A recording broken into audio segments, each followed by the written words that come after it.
I can tell there's going to be villain moments with Zoe already. There was a very specific moment. She shoots a t-shirt gun, and it's a picture of her and Grant on the t-shirt. They have merch now, as she said. Chloe, the plus-size model, who's being fun and awesome, puts on one of the shirts, and you could see Zoe was like, what the are you doing in our shirt? Take my shirt off. There was a moment there where I was like, she's not happy that they are now in the same shirt. We were on the precipice of drama. I could feel it. They're testing the waters a little bit now. Alicia seems to be a player on this. She also says that she doesn't kiss on the first date, then she ends up being the first one to kiss him. You can't kiss the guy and then go, I don't kiss on the first date. You just did. The thing to say to the guy is, you don't usually, is a good way to put it. Or I try not to. Alicia, I don't kiss on the first date. You do now. New personality unlocked. Latia, she gets vulnerable. She's bad at basketball, but she brings out the sparkly basketball, and she's a devout Mormon. I don't understand how you can be devout Mormon and go on this show. There's going to be talks that need to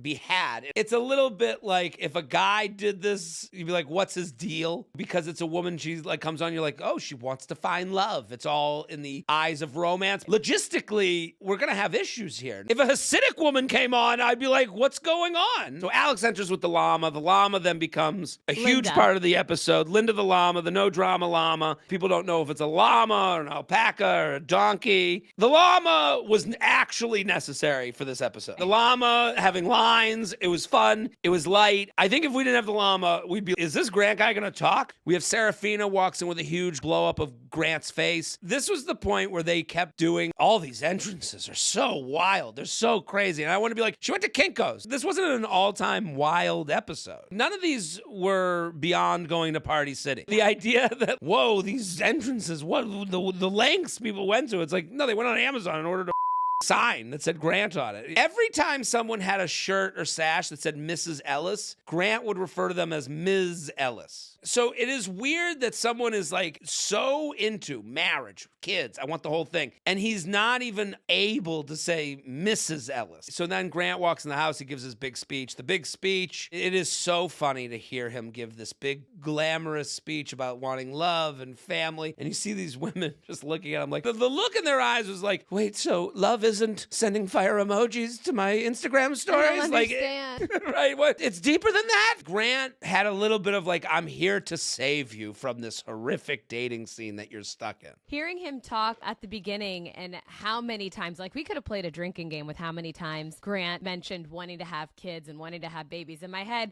I'm thinking at the end of this show, it's no longer the goal is to get engaged. It's whoever gets pregnant first wins.